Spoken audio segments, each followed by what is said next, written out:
Magandang araw mga kaibigan. Bigyan natin ng opinion, reaction itong Facebook Reel. Pinost ng Citizen Watch Patrol. Ang title niya is "Gusto diktahan ni Romualdez ang Senado." Parang nagpapahayag siya ng pagkadismaya na bakit ang mga senador na gawin nyo naman yung trabaho nyo, tapos na namin. Tungkol ito sa pagka-postpone ng reading ng articles of impeachment. Supposed to be bukas, June 2. Pinospone ng Senado sa June 11 na lang daw. Ito na nga, marami nang nagre-reklamo. Okay, pakinggan natin si Speaker Romualdez, then bigay tayo ng opinion. Senado, ibig na kung anong pinag-uusapan, keso PI, keso alis, tapusin na lang yung trabaho nila. Diba? Yung LEDAC, yung SONA priority, tapusin na lang yan. Tutukan na lang yung trabaho nila. Tingin lang tayo porque tapos na yung trabaho natin eh. Kadugay. Balik-sesyon na sa Lunes ang Kongreso, pero uunahin muna ng Senadong isabatas ang 12 priority bills ng Legislative Executive Development Advisory Council o LEDAC. Kaya sinulatan na ni Senate President Francis Escudero si Speaker Martin Romualdez para ipaalam na imbis na June 2, June 11 na nila pakikinggan ang pagpasa ng sakdal sa bise. Yung mga kaibigan natin sa Senado, ibig na kung anong pinag-uusapan, keso PI, keso alis, tapusin na lang yung trabaho nila. Diba? Yung LEDAC, yung SONA priority, tapusin na lang yan. Tutukan na lang yung trabaho nila. Tingin lang tayo porque tapos na yung trabaho natin eh. Kadugay. Balik-sesyon na sa Lunes ang Kongreso, Kadugay. pero uunahin muna ng Senadong isabatas ang 12 priority bills ng Legislative Executive Development Advisory Council o LEDAC. Kaya sinulatan na ni Senate President Francis Escudero si Speaker Martin Romualdez para ipaalam na imbis na June 2, June 11 na nila pakikinggan ang pagpasa ng sakdal sa bise. Yung mga kaibigan natin sa Senado, Okay, so parang kawawa ang mga kongresista nito, no? Yun nga, si Congresswoman-elect Laila de Lima parang nawawala na ng pag-asa na ang rumors na naririnig niya is hindi na daw matutuloy ang impeachment. Baka don't know, opinion ko lang ito, di ba?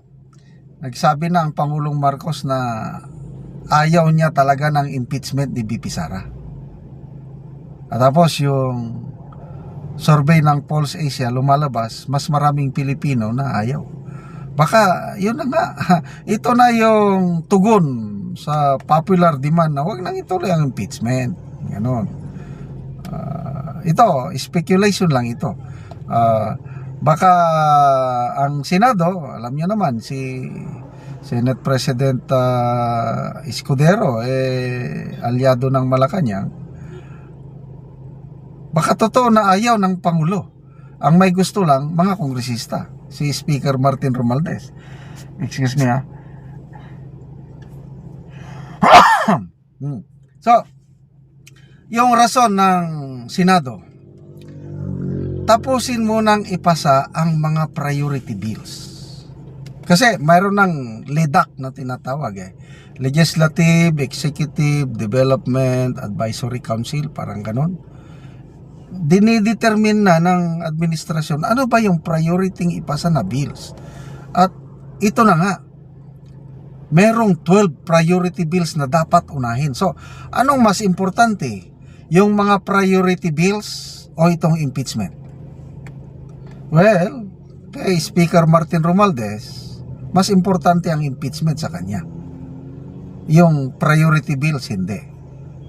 I'm sorry, kung ako ang iyong tatanungin, tama lang na i-prioritize yung pagpasa ng mga priority bills. Kaya sino ang makikinabang sa pagpasa ng priority bills? Di ba ang taong bayan? Kaya nga may kongreso Kaya nga tayo, mga taxpayers, yung ating binabayad na buwis na pupunta sa kanila, sinusuldan sila para magpasa ng mga bills na makakatulong sa taong bayan. Ngayon, inuuna. Which to me, mas magandang unahin mo magpasa ng mga bills. Kasi, sino bang makikinabang sa impeachment?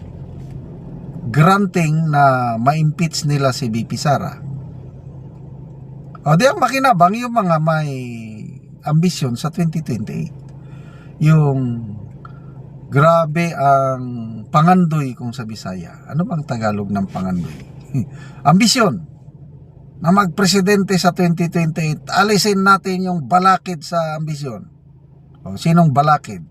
O, si BP Sara. Kaya gusto nilang tanggalin. So, unahin nyo ang impeachment. Mamaya na, kahit wag nang ipasa yung mga 12 priority bills. Parang ganun ang sinasabi. Well, diskarte na ng Senado. At ako, nagpapasalamat ako sa leadership ng Senado, Senator Escudero, na inuna talaga. Priority talaga. Sorry na lang sa mga kongresista dahil I don't know, June 11 reading ng articles of impeachment, June 14 adjourn na. Wala na. So, ang mangyari dito is 20th Congress na. Yan na yung usapin ngayon na may mga perspective na hindi na pwedeng i-crossover. Sabi yan veteran ex-Senate President Franklin Drilon, sabi niya, my fearless forecast, hindi na matutuloy ang impeachment trial. So, wala na. Gustong-gusto ng taong bayan, especially mga DDS. Ako gustong-gusto kong makapanood ulit ng impeachment. Matagal na yung last, yung kay late Chief Justice Corona, nanood ako nung una. Napanood ko rin yung kay Era. Matagal na yon. Gusto kong makapanood. Lalo na ito ngayon, nag-promise si BP Sara na magkakaroon ng bloodbath. Wow! Exciting bloodbath. Kung hindi matuloy, sayang. Magiging boring na naman ang political situation kung hindi matuloy. So, anyway, magbasa lang tayo sa mga comments ha. Kawawa naman ang mga kongresista. Nako, ayoko nang basahin yung mga comments ito, masasama. Mga comments, negative comments against kay Speaker Martin Romualdez, wag ko nang basahin. Basta ako, kung anong tatanong ninyo, sana matuloy ang impeachment, mag-crossover sa 20th Congress para mapahiya na kung sino ang mapahiya. Kaya salamat mga kaibigan sa inyong pagsubaybay sa ating channel. Nakakatulong kayo ng malaki sa tribong Talandig ng Bukidnon dahil ang sweldo po natin sa channel na ito is pantulong natin sa tribo. Mayroon tayong livelihood assistance sa kanila. Nagpapatanim tayo ng saging lakatan. Panoorin nyo ang video na ito. Nako sa saging lakatan ni Manoy Boy, ug mo ni ang una niyang tanom nga saging lakatan. Maayong hapon Manoy. Maayong hapon po. Gaon sa man ka Manoy? Gabuno ko. Will grow. Will grow. Oh. Mo na niya